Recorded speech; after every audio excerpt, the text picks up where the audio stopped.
donde les pido que abran hoy una vez más su Biblia. Carta del apóstol Pablo a Tito. Hemos estudiado por la gracia de Dios el capítulo 1. Hemos estudiado también por la gracia de Dios el capítulo 2.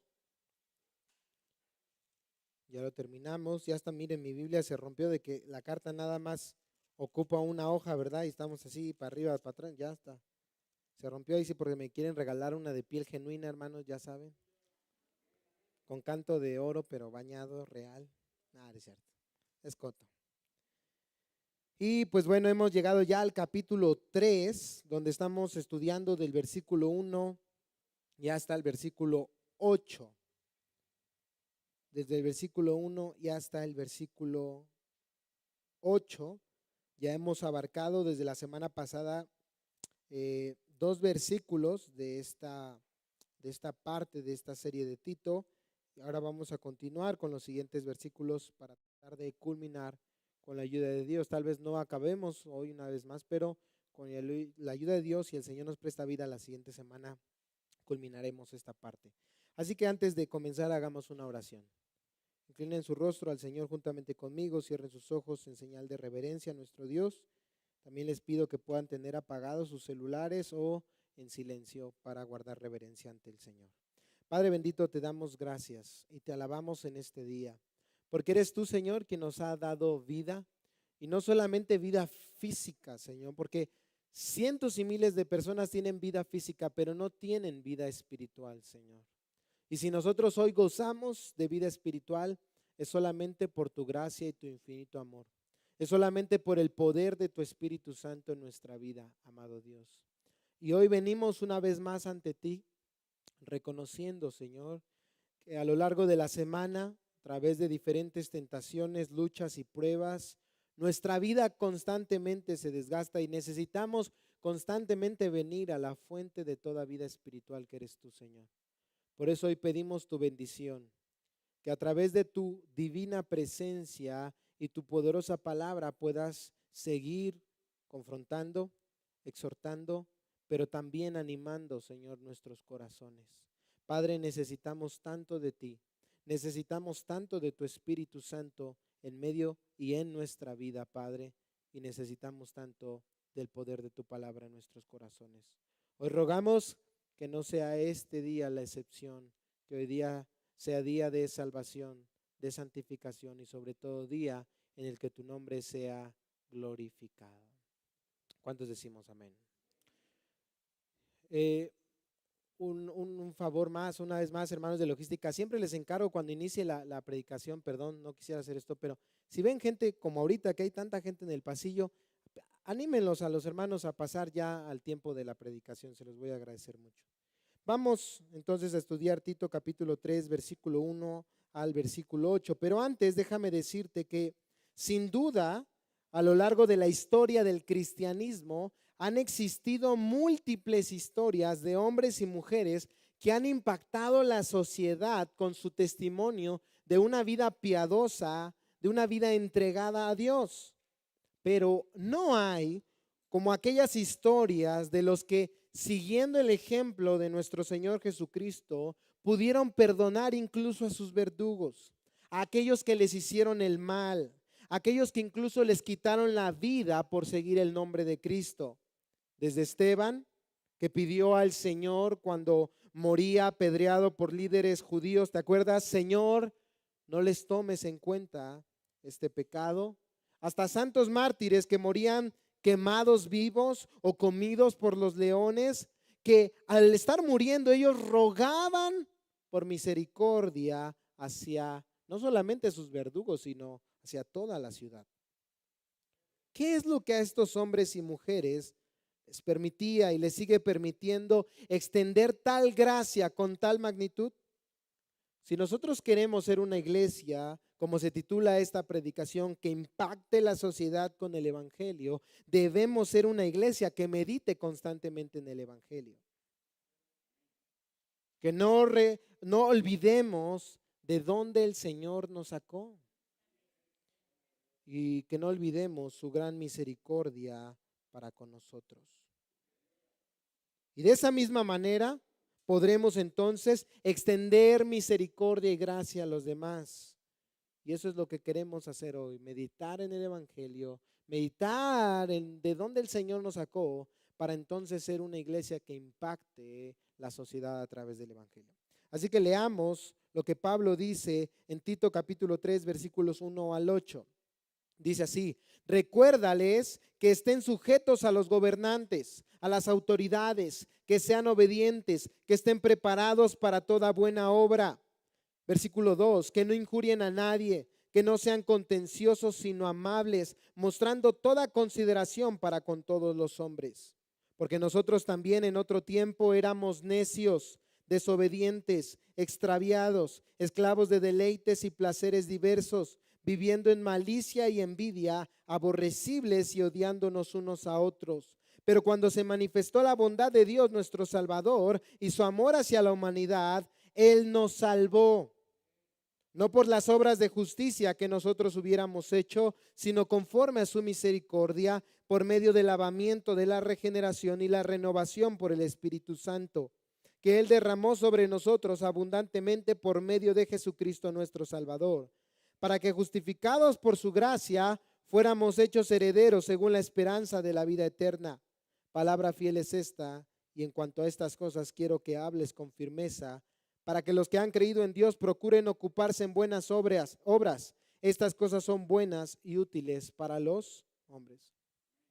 En este pasaje, el apóstol Pablo exhortó a Tito a recordar a los cretenses su deber en medio de la sociedad, su pasado en esa sociedad, la gracia de Dios para con ellos y su misión entonces en medio de la sociedad, predicando el evangelio a través de una vida piadosa. En este pasaje nosotros ya hemos comenzado y seguiremos aprendiendo cómo influenciar nuestra sociedad para su transformación total a través del evangelio. En primer lugar, dijimos la semana pasada, recordando cuál es nuestro deber. Recordando cuál es nuestro deber. ¿Te acuerdas? Lo mencionamos, 2 deberes que aparecen en los primeros versículos o primeros 2 versículos de este pasaje. Vuelve a Tito y observa lo que dice Tito 3, 1 y 2. Recuérdales que estén sujetos ¿a quién? A los gobernantes. Ese es nuestro primer deber. Lo anotamos aquí arriba en la pantalla, aparece en el bosquejo. Sujetándonos ¿a quién? A nuestras autoridades. Dice que estén sujetos a los gobernantes, a las autoridades, que sean obedientes, que estén preparados para toda buena obra. Al nosotros sujetarnos a nuestras autoridades, no lo olvides.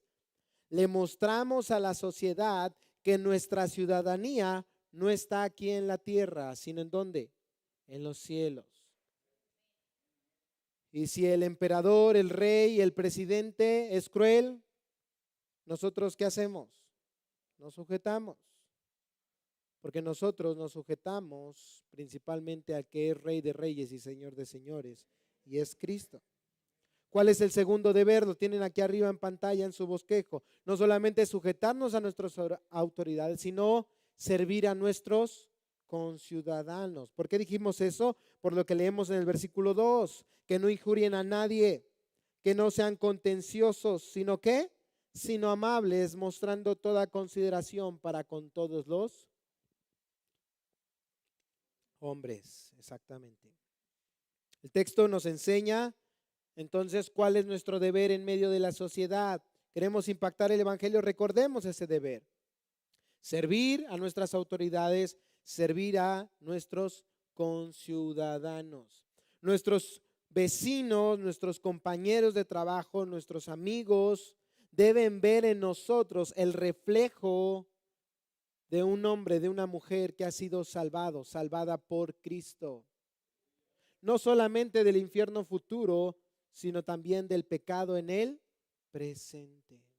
Una vida transformada por el evangelio. Y eso no se logra injuriando a la gente, hablando mal de ellos, maldiciéndoles. Debemos recordar el llamado de Cristo, incluso aquellos que nos maldicen. ¿Qué debemos hacer? ¿Cuál debe ser nuestra respuesta? Debemos bendecirlos y orar por ellos. No hay una manera en la que podamos justificar como agradable ante Dios el maldecir a otros, el injuriarlos. Al contrario, debemos mostrar consideración para con ellos. Borrachos, homosexuales, ladrones, pecadores, vamos. Nosotros recordamos, hermanos, no solamente nuestro deber para con ellos, sino también que nuestro pasado no es muy diferente al de ellos. Por eso, segundo punto de cómo influenciar nuestra sociedad para su total transformación a través del Evangelio, no solo es recordando nuestro deber, sino en segundo lugar, recordando cuál fue nuestro pasado sin Cristo. Así que veamos este segundo punto, recordando cuál fue nuestro pasado sin Cristo. Y esto está basado en lo que dice el versículo 3. Dice el texto, Tito 3:3, porque nosotros también en otro tiempo éramos necios, desobedientes, extraviados, esclavos de deleites y placeres diversos, viviendo en malicia y envidia, aborrecibles y odiándonos unos a otros. Para entender este segundo punto, no debemos olvidar de dónde surge la intención de la declaración de Pablo en este versículo. ¿Qué es lo que Pablo ha dicho anteriormente? Lo leímos hace un momento. Recuérdale, versículo 1, que estén sujetos a los gobernantes, a las autoridades, que sean obedientes, que estén preparados para toda buena obra. Versículo 2, que no injurien a nadie, que no sean contenciosos, sino amables, mostrando toda consideración para con todos los hombres. Ese era el deber de los creyentes en la isla de Creta, donde Pablo está escribiendo, o a donde Pablo está escribiendo, donde se encontraba Tito, y es el deber de todo cristiano, ser luz en medio de oscuridad, vivir una vida santa, una vida piadosa en medio de una sociedad corrompida y manchada por el pecado. No importa qué tan hostiles sean los que no conocen a Dios contra nosotros. Nosotros estamos llamados, dice el texto al final, a mostrar que toda consideración. ¿Te acuerdas qué significa esa palabra? ¿Ven la importancia de traer una libreta y anotar? Es verdad. Y les animo y les exhorto a hacerlo, hermanos. Si se nos olvidan luego los frijoles en la olla, no olvidemos lo más importante, la palabra de Dios, hermanos. Entonces yo traigo un bosquejo, traigo palabras clave, pero solo algunos inclinan su cabeza para anotar. Tengamos, hermanos, el amor necesario por la palabra de Dios. Mostrar toda consideración, si quieres ahora sí anotarlo, significa tener una actitud de humildad, de mansedumbre. Esa actitud que te lleva a ser compasivo para con quién, dice el texto, para con todos los hombres. Yo te pregunto, ¿eso incluye a los que odian el cristianismo? Sí. ¿Eso incluye a los que odian a los cristianos? Sí. ¿Eso incluye a hechiceros y a satanistas? Algunos lo dudaron. ¿Incluye a ateos y homosexuales? El texto dice todos los hombres. No significa esto que debemos callar ante el error. No, debemos denunciar el error.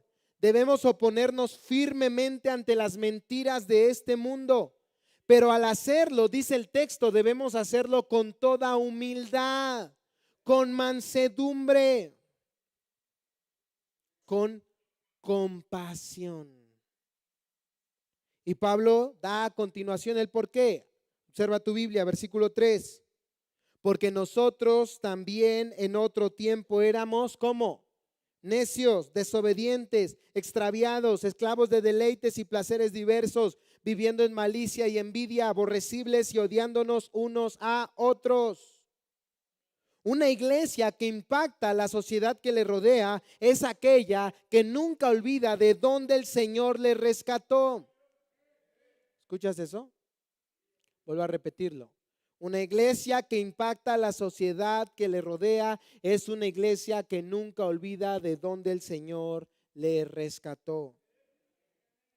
Y Pablo aquí retrata esto con 7 términos. 7 términos que describen el pasado de los creyentes antes de venir a la fe en Cristo. Él dice, porque nosotros, y observa un momento,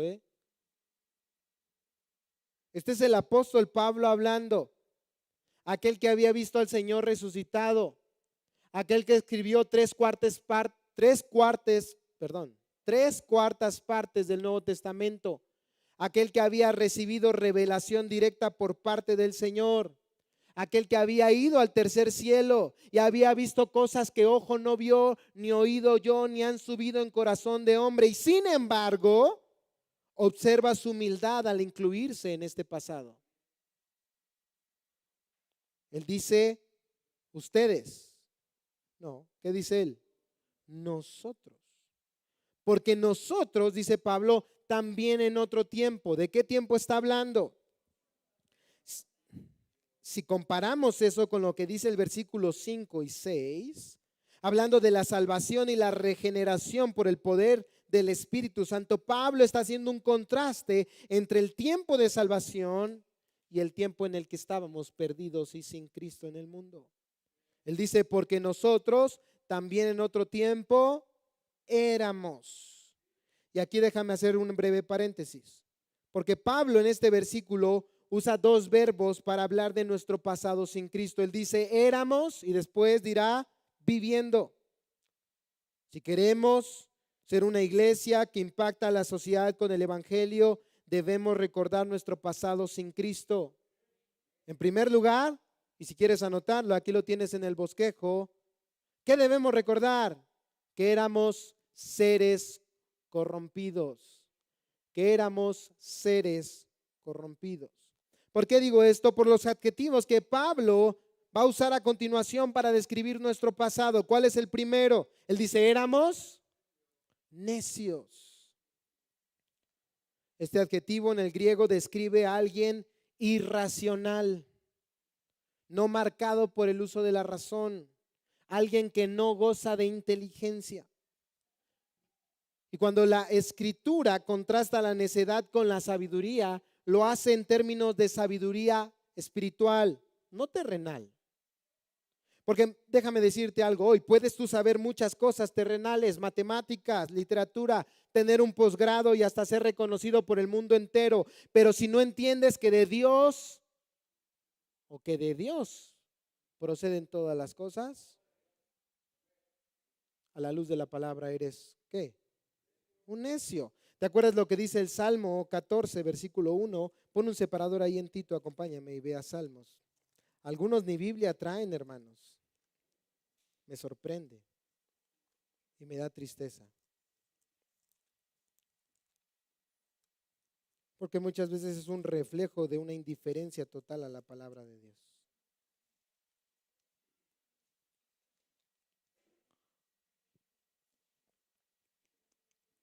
Salmo 14. Ya si no tienen Biblia, hermanos, mínimo observen la pantalla, por favor. Salmo 14, versículo 1. El necio ha dicho en su corazón, ¿qué? No hay Dios.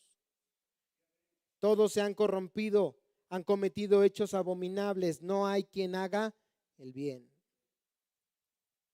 ¿Lo ves? Ahora bien, alguno podría argumentar, porque Pablo está hablando del pasado, que a pesar de que antes no profesaban la religión cristiana, pues usted creía en Dios y por lo tanto usted no era un necio. Pero la realidad es que este término necio no solo aplica a aquellos que niegan a Dios con su boca, sino también y principalmente a aquellos que niegan a Dios con su vida, que viven como si Dios no existiera. Porque muchos decíamos creer en Dios, pero a la hora de ver nuestros frutos se evidenciaba claramente nuestra necedad, nuestra falta de sabiduría, nuestra falta de temor a Dios, nuestra falta de fe verdadera en Dios. Dice Pablo, ¿eso qué éramos? Solo el poder, hermanos, del Espíritu Santo podía venir y abrir nuestro entendimiento a la verdad bíblica. ¿Se acuerdan cuando Pedro confesó por primera vez que Jesús era el Cristo, el Hijo del Dios viviente? ¿Qué fue lo que le respondió el Señor Jesús? Felicidades, Pedro, eres más inteligente que los demás. Vamos a Mateo capítulo 16, versículo 17. Mateo capítulo 16, versículo 17. Dice el texto, Mateo 16, 17. Entonces Jesús les dijo, bienaventurado eres, Simón, hijo de Jonás. Fíjese, remarcando su humanidad, hijo de Jonás. Porque esto no te lo reveló carne ni sangre, no proviene de sabiduría humana. ¿Quién le había revelado a Pedro que Cristo era el Mesías? El Padre que está en los cielos. Si nosotros, hermanos, reconocemos que antes éramos unos necios y que ahora entendemos algo acerca de Dios, debemos entender que eso es solo por la gracia de Dios en nuestra vida. Entonces mi pregunta es, ¿cómo nos atrevemos a despreciar con desdén a aquellos que carecen de la sabiduría del Señor? Algunos dicen, es que yo busqué al Señor. Mi respuesta es, necio. Fue el Señor quien te buscó a ti y a mí. Porque tú y yo estábamos perdidos, Dios, ¿no? No es mi respuesta, hermanos, perdón. Es la respuesta de la palabra de Dios. Y si Dios nos buscó y abrió nuestros ojos, tan cegados y entenebrecidos por el pecado, ¿por qué no confiar que Él es quien puede abrir los ojos de aquellos que nos rodean? Entonces no seamos un estorbo para esa obra con nuestra falta de amor y compasión para con los demás. Porque eso es lo que hacemos cuando somos faltos de misericordia. Somos un estorbo para la obra de Dios en la vida de otras personas. Y no sea necio, por favor, y diga, entonces me voy a hacer a un lado. No, hermanos, mejor arrepintámonos y hagamos las cosas como a Dios le agradan. Hermanos, ese es el primer término, ¿eh? Entonces, póngase el abrigo de piel de cocodrilo para que aguante, ¿sí? Por favor. Porque hay un segundo término, de hecho hay 7 en total. Regresa a Tito capítulo 3, versículo 3, una vez más leemos, porque nosotros también en otro tiempo éramos necios. ¿Y cuál es el segundo adjetivo que usa Pablo para describir nuestro pasado? Desobedientes.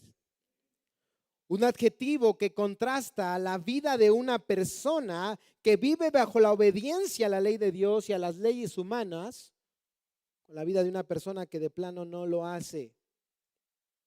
Una vida de una persona que no le interesa absolutamente nada acerca de la ley de Dios y las leyes humanas. Miren, durante este estudio de Tito, hermanos, hemos tocado constantemente el tema de los falsos maestros. Personas que abiertamente están en contra de la sana doctrina de Dios. Y pudiéramos cometer como iglesia el error en algún momento de sentirnos mejor que ellos, de darle lugar a nuestro corazón al orgullo, al desprecio. Pero nunca debemos olvidar, hermanos, que no éramos nosotros muy diferentes a ellos. Este mismo adjetivo en griego que Pablo usa aquí para describir nuestro pasado sin Cristo, lo usa para describir a los falsos maestros. Tito 1, versículo 16. Profesan conocer a Dios. ¿De quién está hablando ahí Pablo? De los falsos maestros. Los falsos maestros profesan conocer a Dios, dice Tito 1, 16, pero con sus hechos lo niegan, siendo abominables, y subrayamos, desobedientes. ¿Como quién, hermanos? Como nosotros éramos antes. Los falsos maestros son desobedientes y eso, hermanos, hay que denunciarlo. Repito e insisto, no se trata de callar contra el pecado. Nosotros como cristianos vamos a denunciar la borrachera, el homosexualismo, la mentira, el robo, el homicidio, la fornicación, el adulterio, la pedofilia y cualquier otra clase de desobediencia a Dios, porque es pecado. Y lo vamos a hacer con toda valentía y denuedo. Pero al hacerlo, lo haremos como nos manda aquí Dios en su palabra, con mansedumbre, con gracia, con amor, porque recordaremos que nosotros éramos iguales o peor que aquellos que andan en esos pecados. No somos muy diferentes. Nosotros estamos llamados a aborrecer, escucha bien, nosotros estamos llamados a aborrecer con todas nuestras fuerzas el pecado, no a las personas. ¿Sí quedó claro? Nosotros estamos llamados a aborrecer con todas nuestras fuerzas el pecado. Y está bien indignarnos ante el pecado, malo que no nos indignáramos. Digo, apenas veía un pequeño clip donde en una televisora con alcance internacional puso a un grupo de niños de 10 años frente a personas transexuales a desvestirse enfrente de ellos para ver cuál era su reacción. Eso es pedofilia. Eso es algo abominable. Y debemos sentirnos, sí, con un deseo de aborrecimiento hacia el pecado. Debe ofendernos que se hagan esas cosas. Debemos actuar, debemos apoyar a aquellos movimientos que se han levantado para denunciar tales cosas. Debemos denunciar que eso es pecado, pero principalmente debemos predicarle el evangelio a esas personas, porque ahí estábamos nosotros, en el pecado, en la inmundicia, en la desobediencia en contra de Dios.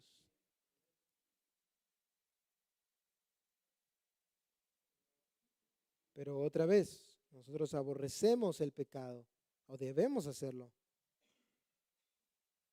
pero no a las personas. ¿Y sabes cuál es el pecado principal que deberíamos aborrecer? Nuestro propio pecado, antes que el de los demás.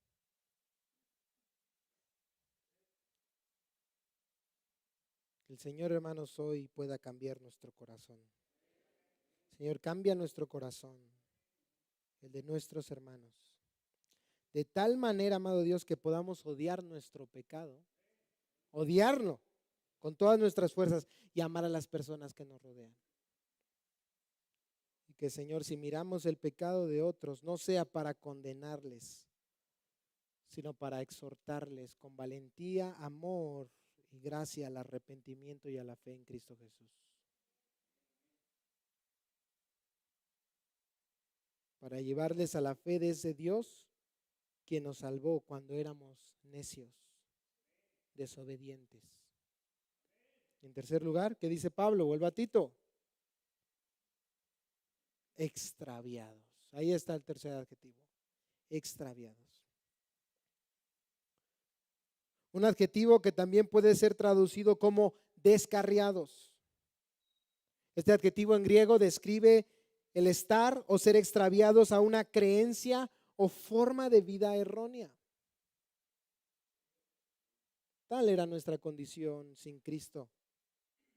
Como los falsos maestros, engañábamos. ¿Por qué? ¿Te acuerdas lo que dice 2 de Timoteo capítulo 3 versículo 13? ¿Por qué engañan los falsos maestros? Porque ellos mismos están ¿qué? Engañados. Estamos en la misma condición. Y eso se debía a dos razones principales. Nuestra situación no era muy diferente a la de los saduceos del tiempo del Señor Jesús. ¿Te acuerdas lo que Jesús les dijo en Mateo capítulo 22, versículo 29? Acompáñame, por favor. Mateo capítulo 22, versículo 29. Mateo 22, versículo 29.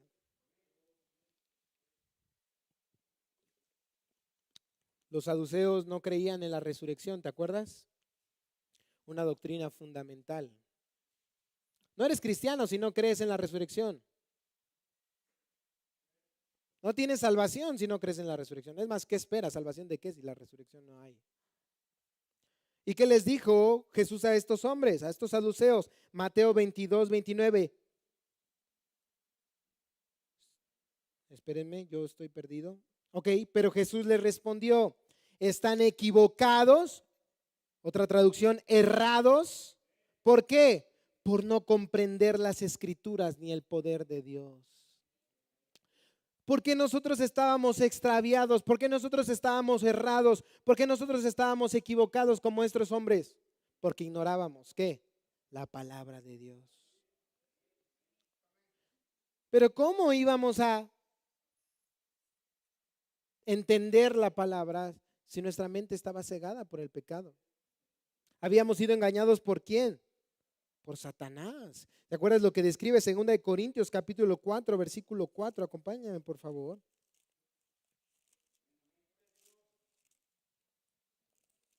Segunda de Corintios capítulo 4, versículo 4 dice: en los cuales el Dios de este mundo, ¿quién es ese Dios de este mundo? Con D minúscula, Satanás. Porque él gobierna en el sistema de este mundo, ¿no es cierto? Un sistema de pecado, corrupto, en los cuales el Dios de este mundo ha cegado el entendimiento de los incrédulos para que no vean el resplandor del evangelio de la gloria de Cristo, que es la imagen de Dios. Date cuenta, o sea, ignorábamos las escrituras. Estábamos engañados por Satanás. Por eso dice Pablo, estábamos ¿qué? Extraviados. Pero ¿qué pasó después? Primera de Pedro capítulo 2 versículo 25 lo enseña. Fíjese qué glorioso y hermoso versículo. Primera de Pedro capítulo 2 versículo 25. Primera de Pedro 2, 25 dice: pero ustedes andaban, hablando en pasado, pero ustedes andaban descarriados como ovejas, pero ahora han vuelto al pastor y guardián de sus almas. Ahí está. Por la misericordia del Señor, cuando estábamos perdidos, ¿qué hizo, hermanos? Él nos encontró. Y esto hace eco de las palabras del Señor Jesús. ¿Te acuerdas? ¿Qué hombre de ustedes, si tiene 100 ovejas y una de ellas se pierde, no deja las 99 en el campo y va tras la que está perdida hasta que la haya? Es nuestra historia. Y te acuerdas, y yo te invito a que leas Lucas capítulo 15 en casa. Porque esta frase y esta parábola de las ovejas está unida a otra parábola de la moneda perdida y unida a otra parábola, ¿te acuerdas? La del hijo pródigo. Y nosotros, hermanos, a veces somos como el hermano del hijo pródigo, que al ver a su hermano extraviado volviendo a casa, se enfureció en lugar de alegrarse, mostrando que en realidad el hijo pródigo no era el que regresaba a casa, era el que estaba supuestamente en casa. Y somos así nosotros muchas veces. Porque la Biblia dice, incluso en Lucas 15, que cuando un pecador se arrepiente hay fiesta en el cielo. Pero a veces nosotros, hermanos, no hacemos fiesta, sino rebuzne. ¿Cierto o no? Pero si nuestro deseo, hermanos, es glorificar a Dios y que haya fiesta día tras día en el cielo, buscaremos con gracia llevar al evangelio a aquellos que, como nosotros en algún tiempo estaban extraviados. Les vamos a mostrar cuál es el camino hacia Dios y hacia su bendita palabra.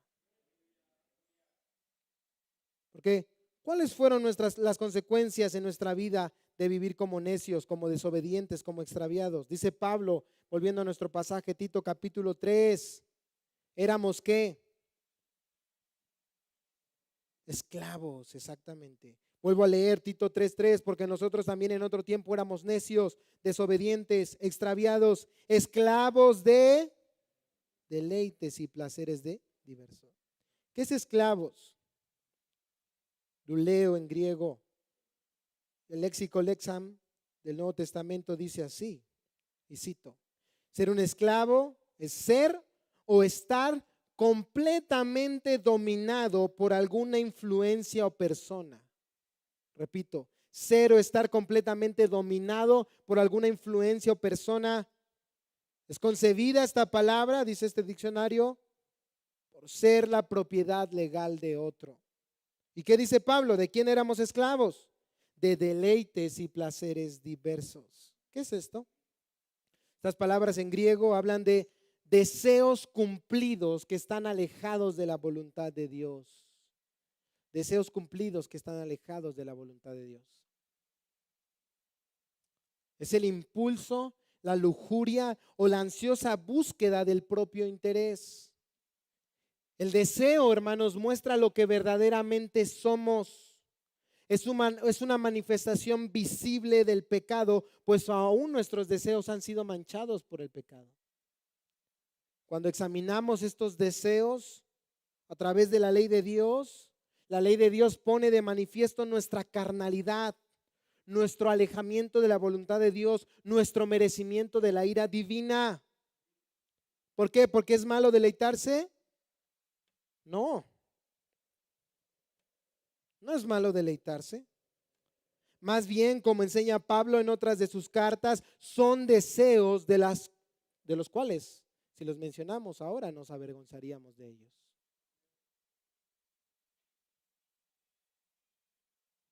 Imagínense un deseo de matar a alguien. Hay gente que le place, le deleita producir dolor en otra persona. ¿Eso es malo? Evidentemente. Hay personas que les place, se deleitan tener relaciones con niños, adultos que les place tener relaciones con niños. ¿Eso es malo? Evidentemente. Hermanos, todos en este lugar, porque nos gusta lavarnos las manos como Pilato, pero todos en este lugar, la Biblia establece que teníamos un deleite que desagradaba a Dios. Y que si los demás lo supieran, nos daría vergüenza y temor. Dios lo sabe, hermanos. Dios sabe cuál es nuestro pasado. ¿Sabe a quién a veces se nos olvida? A nosotros. Ya nos sentimos por acá de los demás. No, pecador, pecadora. Por favor, hermanos, no nos hagamos. El placer al que se refiere Pablo es aquel que interfiere en nuestra relación con Dios. Repito, no es que Dios no quiera que disfrutemos. No, mira lo que dice 1 Timoteo capítulo 6, versículo 17. 1 Timoteo capítulo 6, versículo 17. 1 Timoteo 6, 17. ¿Ya lo tienes?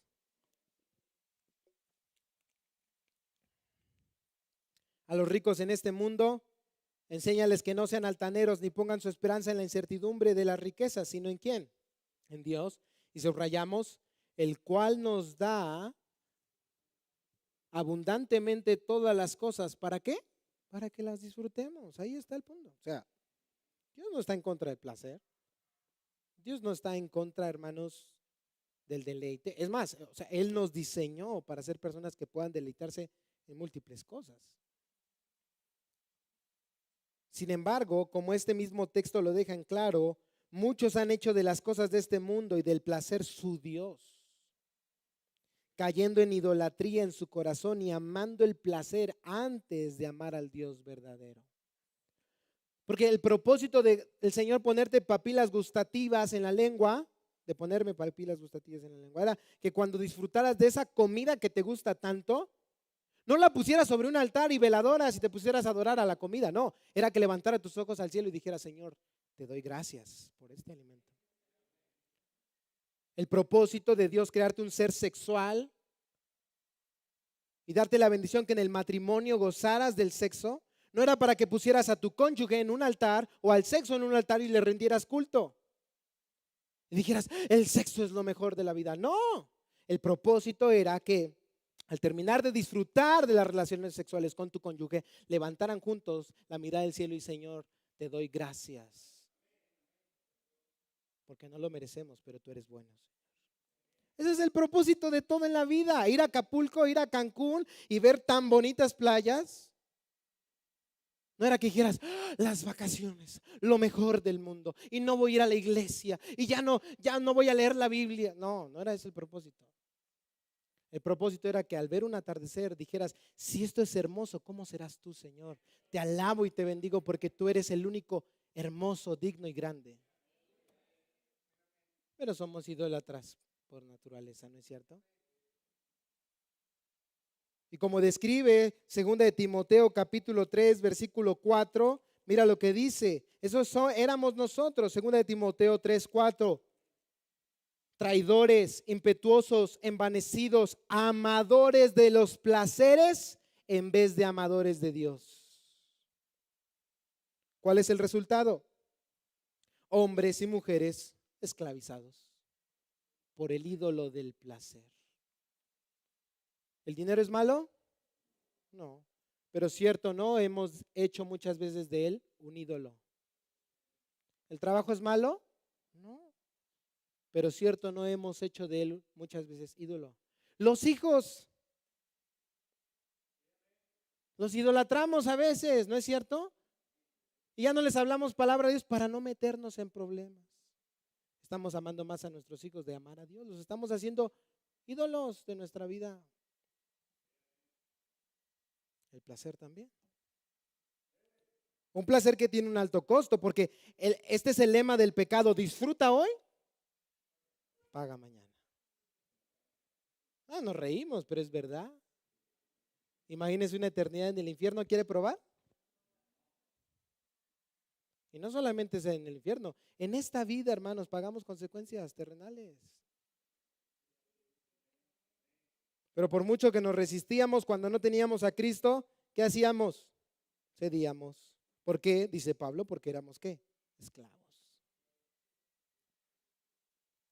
Mira, si yo hiciera unas ricas aguas de sabor acá, de limón, de horchata, de Jamaica, y te invitara a probarlas, porque su color, su aroma, su apariencia son muy atractivas, pero tú te enteraras que esas aguas fueron hechas por mí con agua del desagüe, ¿las tomarías? Por muy ricas que llegaran incluso a saber, el hecho de conocer la procedencia del agua generaría en ti asco, repudio, sabiendo que incluso esa agua puede generar en ti enfermedad o la muerte. Pero hermanos, cuando vivíamos bajo la esclavitud del pecado, era exactamente lo mismo. Estábamos bebiendo literalmente agua del caño. ¿Pero nos producía asco? No, porque éramos esclavos. Porque el pecado, hermanos, es como un estupefaciente, como una droga. Nos aturde tanto que no nos damos cuenta de lo que estamos haciendo. Nos llevamos nuestra vida y la vida incluso cuando estamos casados, cuando ya tenemos familia, de nuestra familia entre las patas. ¿Cierto o no, hermanos?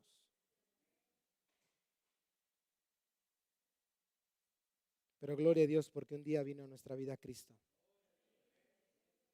y nos mostró una fuente de agua viva, una fuente que sacia toda sed, una fuente que purifica, que da gozo, que da paz. ¿Y saben qué? Nos invitó a beber de esa fuente gratuitamente. Y aunque éramos indignos, Él nos dio un lugar y acceso a esa fuente para siempre. Esa fuente, hermanos, es Cristo mismo. ¿Por qué no mostrarles a los demás esa misma fuente? El Señor está ansioso de que los pecadores se arrepientan y se vuelvan a Él. ¿Te acuerdas lo que dice Isaías capítulo 1, versículo 18? Palabras de nuestro gran Dios. ¿Siguen aquí, hermanos? Isaías capítulo 1, versículo 18 establece palabras del Señor. Y si tú no tienes aún esa fuente de agua a tu disposición, escucha lo que hoy el Señor te dice. Incluso si te has alejado temporalmente, escucha lo que el Señor te dice hoy. Vengan ahora, dice Isaías 1:18. Vengan ahora y razonemos, dice el Señor. Aunque sus pecados sean como la grana, como la nieve serán emblanquecidos. Aunque sean rojos como el carmesí, como blanca lana quedarán. Ese es nuestro Dios.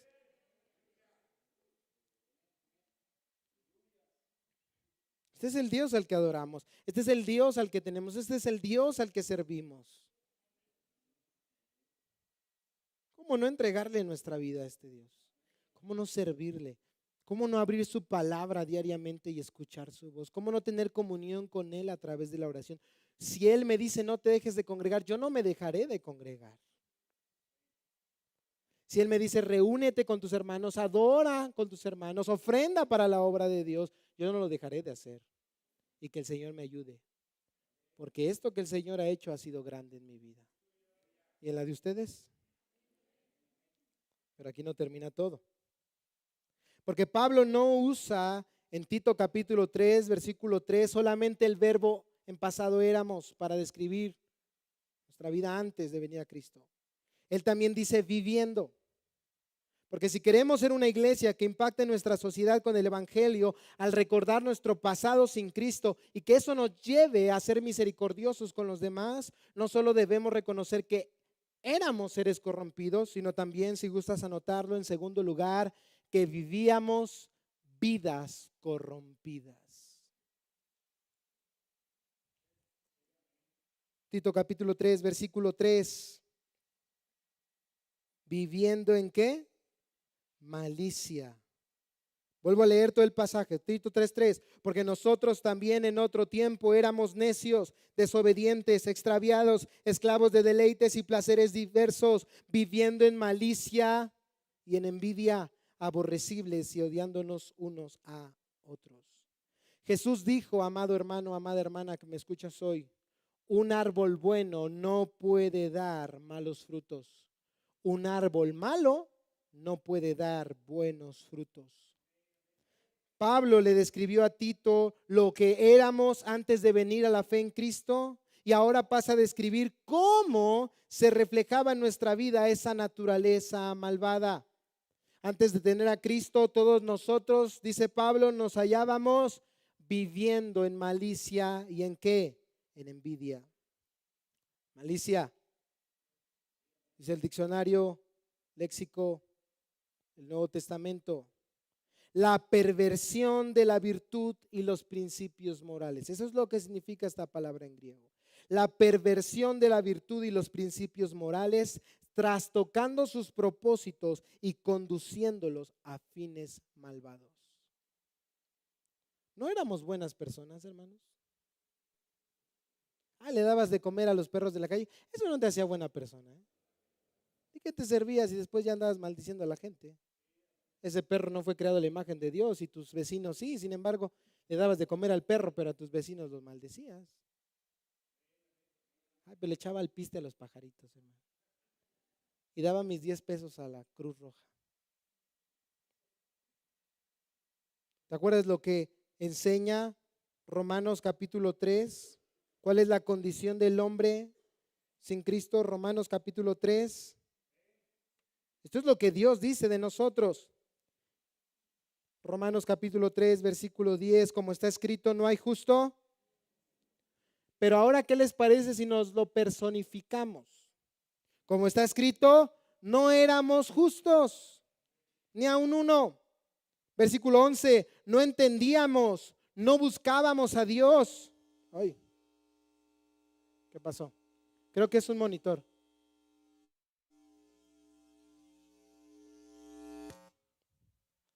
Creo que es eso, pero no sé. Era para que despertaran, hermanos. ¿Dónde nos quedamos? Versículo 11, ¿no? No entendíamos, no buscábamos a Dios. Versículo 12, todos nos desviamos, a una nos hicimos, ¿cómo? Inútiles. Vuelvo a repetir, puedes tener un posgrado en la universidad, puedes estudiar en la máxima casa de estudios, la UNAM, pero a la luz de la palabra de Dios, si no puedes obedecer la ley de Dios, eres un ¿qué? Inútil, dice el texto. Porque no puedes hacer lo que verdaderamente vale la pena, que es obedecer a Dios. Todos nos desviamos, a una nos hicimos inútiles. No había quien hiciera lo bueno, no había ni siquiera uno. Versículo 13, sepulcro abierto era nuestra garganta, engañábamos de continuo con nuestra lengua, veneno de serpientes había bajo nuestros labios, llena estaba nuestra boca de maldición y amargura. Nuestros pies eran veloces para derramar sangre. Destrucción y miseria había en nuestros caminos y la senda de paz no habíamos conocido. No había temor de Dios delante de nuestros ojos. ¿Y cómo se miraba esa vida de maldad? Una de las maneras era que vivíamos no solo en malicia, dice Pablo, sino también ¿en qué? En envidia. Envidia. En griego habla de un sentimiento malvado de rencor y o resentimiento hacia la prosperidad del prójimo. La Biblia es clara en cuanto a las envidias y los celos. ¿De dónde provienen todas esas cosas? Mira lo que dice Santiago capítulo 3, versículos 14 al 16. Santiago 3, 14 al 16. Y voy a leer la Nueva Versión Internacional. Santiago 3, 14 al 16. Pero si ustedes tienen envidias, estoy leyendo la NBI, amargas y rivalidades en el corazón, dejen de presumir y de faltar a la verdad, dice Santiago. Porque esa no es la sabiduría que desciende del cielo, sino que es terrenal, puramente humana y diabólica. Porque donde hay envidias y rivalidades, también hay que confusión y toda clase de acciones malvadas. Ahora, hay algo aquí muy interesante que recalcar, porque al igual que el sustantivo anterior, malicia, la palabra envidia aparece en otra lista del apóstol Pablo. Acompáñame a Romanos capítulo 1, versículos 29 al 33. Ya vimos la envidia de dónde proviene. De Satanás mismo, de un corazón engañado por el diablo, de sabiduría terrenal, humana, diabólica, no proviene de Dios. Y ahora, ¿qué dice Pablo en Romanos 1, 29 al 32? Observa cómo vuelve a aparecer estas palabras malicia, envidia. ¿Por qué te llevo a Romanos 1, 29 al 32? Porque nosotros solemos hacer diferencias entre pequeños pecados, decimos, y pecados grandes. Pero hermanos, el pecado es pecado. Por eso Pablo, en su lista de Romanos 1, encierra toda clase de pecados que hace reos de muerte a las personas. Dice Romanos 1, 29 al 32, están llenos de toda injusticia, maldad, avaricia y malicia. ¿Llenos de qué? Envidia. ¿Y al lado de qué pecado está? Homicidio. ¿Te das cuenta? Ay, hermano, homicidio, yo nunca he matado a nadie, yo soy buena persona. Estás a un lado, envidioso. El pecado es pecado ante Dios, hermano. Pleitos, engaños, malignidad, ¿son qué? Chismosos, hasta el chisme está ahí, hermano. Detractores, aborrecedores de Dios, insolentes, soberbios, jactanciosos, inventores de lo malo, desobedientes a los padres, sin entendimiento, indignos de confianza, sin amor, despiadados. ¿Y qué dice Pablo acerca de estos pecados, incluyendo la envidia y la malicia? Ellos, aunque conocen el decreto de Dios, que los que practican tales cosas son dignos ¿de qué? De muerte. No solo las hacen, sino que también dan su aprobación a los que las practican. Ahora, otra lista, Gálatas 5, 19 al 21, donde vuelve a aparecer malicia y envidia.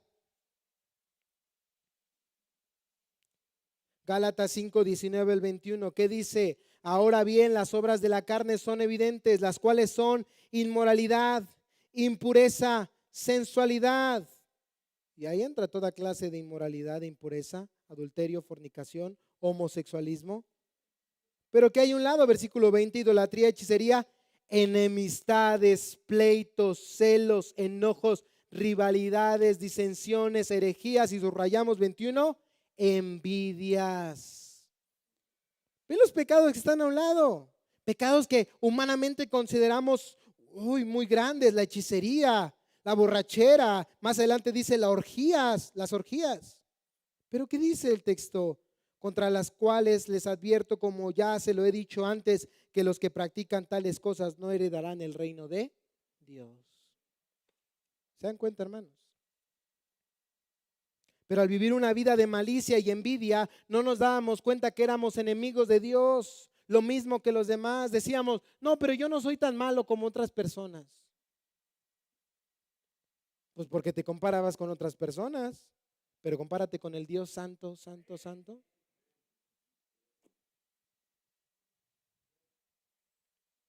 Y nuestra entonces actitud ante los demás no era de misericordia ni de gracia, sino que dice Pablo, y para terminar, Tito 3:3, nos hicimos que aborrecibles y nos odiábamos, vivíamos odiándonos unos a otros.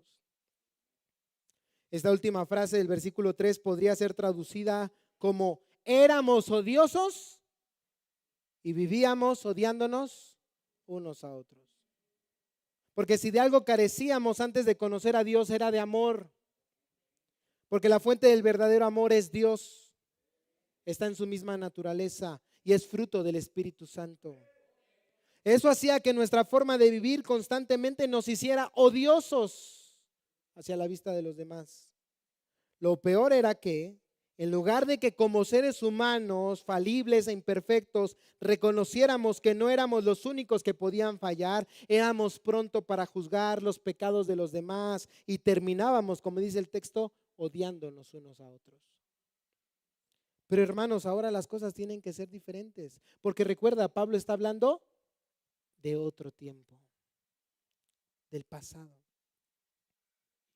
Cristiano, hermanos, hermanas, es aquel que aprende a ser severo con él mismo y con su pecado y a la vez ser compasivo y paciente con el pecado de los demás.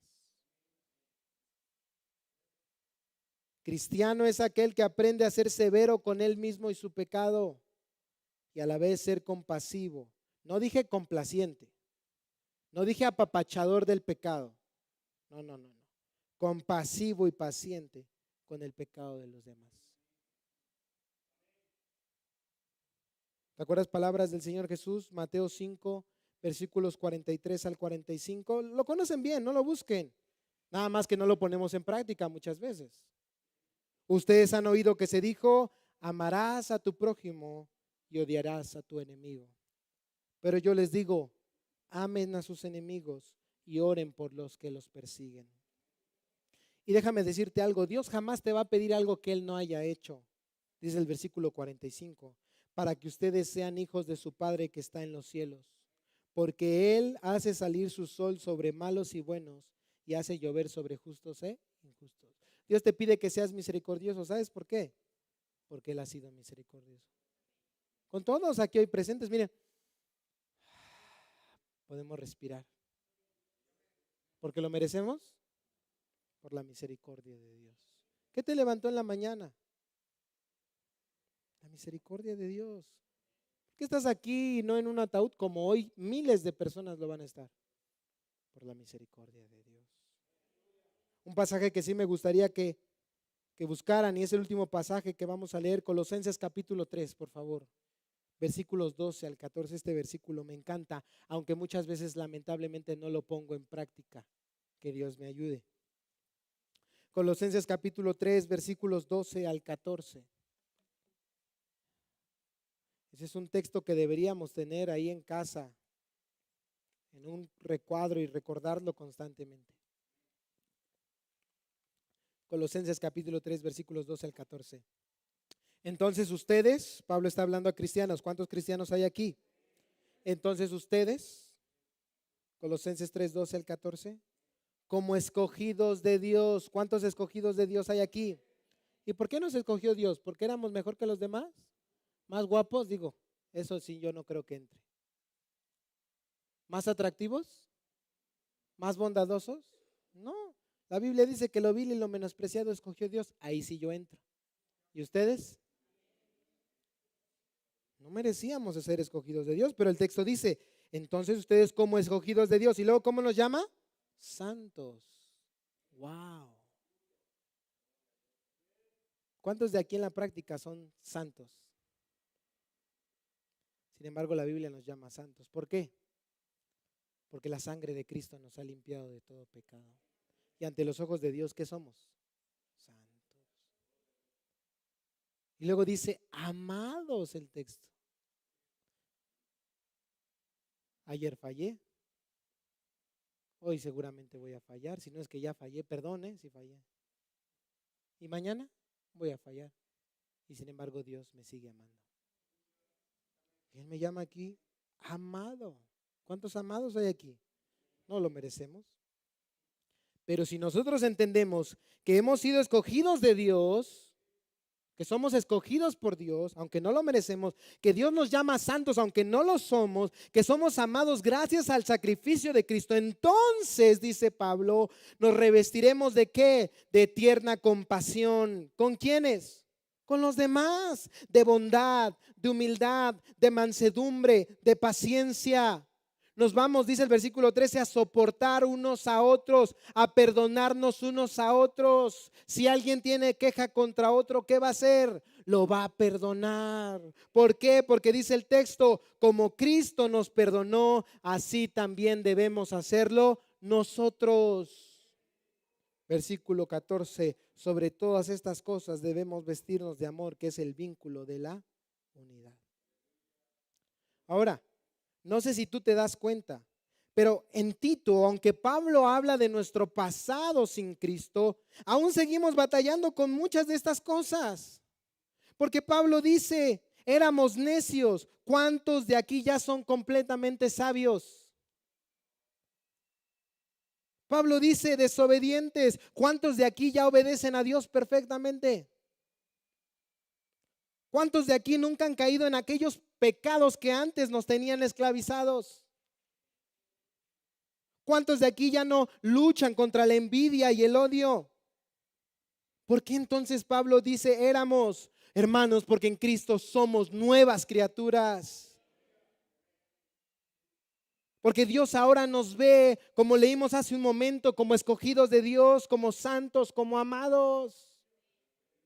Gracias a la obra de Cristo a nuestro favor. Pero cuando yo estaba estudiando este texto, sí le pregunté a Dios, pero ¿por qué, Señor? ¿Por qué seguimos luchando contra todas estas cosas? ¿Por qué no simplemente somos liberados de esta condición pecaminosa para siempre? La respuesta, hermanos, la encontramos a lo largo de toda la Biblia. Es para mantenernos humildes, dependientes de Dios siempre. Y para que entonces, al darnos cuenta de nuestra todavía pecaminosidad, no digamos, es que yo busqué al Señor, es que yo soy mejor que el hermano, que la hermana. No, no, no, no, no. Digamos, si hay algo bueno en mí, ese no soy yo, ese es Cristo. Y si hay algo en mí, ese no es Cristo, ese soy yo. Ese es el Emilio de verdad, el débil, el que cede ante las tentaciones del pecado, el malvado, el pecador, ese es Emilio. Pero Cristo es un gran Salvador. Y entonces podamos mostrar el mismo amor, la misma gracia, la misma paciencia que Dios nos ha mostrado y nos sigue mostrando cada día de nuestra vida. ¿A quiénes? A aquellos que aún no le conocen, a aquellos que están extraviados. Sin duda, hermanos, a lo largo de la historia del cristianismo han existido múltiples historias de hombres y mujeres que han impactado a la sociedad con su testimonio de una vida piadosa y entrega a Dios. Pero no hay como aquellas historias de los que, siguiendo el ejemplo del Señor Jesús, pudieron perdonar a sus verdugos, a aquellos que les hicieron el mal y que incluso les quitaron la vida por seguir el nombre de Cristo. Desde Esteban, que pidió al Señor cuando moría apedreado por los líderes judíos, Señor, no les tomes en cuenta este pecado, hasta los santos mártires que morían quemados vivos o comidos por los leones y que rogaban por misericordia, no solo a aquellos que los asesinaban, sino a toda la ciudad. Pero la historia de la iglesia no ha terminado, hermanos. El Espíritu Santo sigue obrando en medio de su pueblo. Y hoy en día siguen existiendo casos de cristianos que entienden la gracia de Dios para con ellos y extienden esa misma gracia a aquellos que les han hecho daño. Tal es el caso de María Nicé, madre de Rafael da Silva, un joven que en 2013 fue asesinado a sangre fría en Brasil. Cuando las autoridades lograron dar con el asesino de su hijo, esta mujer luchó 1 año por encontrarse con él. Ella quería dirigirle unas palabras a Allison, el asesino de su hijo. Muchos se imaginaban lo peor. ¿Cuál sería la reacción natural de una madre? María siguió por Río de Janeiro al vehículo que transportaba 1 año después al joven asesino detenido antes de entonces presentarse ante un juez. Y al llegar a la sede de la policía y frente a las cámaras de televisión que registraban el arresto, pidió permiso a los policías para hablar con Allison, el asesino de su hijo. Sosteniendo la cara de aquel joven con las manos y mirándolo fijamente a los ojos con firmeza, ella le dirigió las siguientes palabras: estás perdonado en el nombre de Jesús. Yo soy cristiana. Vas a encontrar a este Dios a quien sirvo y le servirás. Yo no tengo nada de odio hacia ti. Allison, oro por ti todos los días. No dejaste que mirara a los ojos de mi hijo antes de morir, pero yo te perdono. He esperado todo este año para decirte esto. Escuchen bien. Y le pido a Dios que toque tu alma como tocó la mía. La reacción de esta madre no fue natural, hermanos, sino sobrenatural. Porque esto es algo que solo el Espíritu Santo puede hacer en el corazón de aquellos que han encontrado el amor de Dios y que desean extender esa misma gracia aún a aquellos que le han hecho el más grande mal. Que Dios, hermanos, nos conceda la dicha de ser una iglesia que impacta nuestra sociedad con el Evangelio, porque conocemos y queremos vivir para ese bendito Evangelio. Oremos al Señor. Bendito Señor, hoy te alabamos. Gracias, amado Dios. Gracias. Simplemente gracias. Tu palabra nos enseña, Señor, que tú, Señor, has tomado nuestros pecados y los has echado al fondo de la mar. Y nunca más te acordarás de ellos. Oh Señor, ¿quién puede hacer eso sino solamente tú, Padre? Y si hoy, Señor, tú nos recuerdas a través de tu palabra nuestro pasado, no es para reprocharnos algo, Señor. Es para recordarnos lo grande de tu amor, Señor. Y tu gracia tan maravillosa para con nosotros. Por eso hoy, Señor, te alabamos, te bendecimos y te damos gracias. Gracias por tan grande amor, Señor. Oh, mi Señor, perdónanos si muchas veces en la práctica nos distanciamos tanto de ser como tú. Y aquellos que nos han herido, aquellos que nos han lastimado, aquellos, Señor, que han manifestado tal vez odio hacia nosotros, hemos sido tardos para perdonarlos.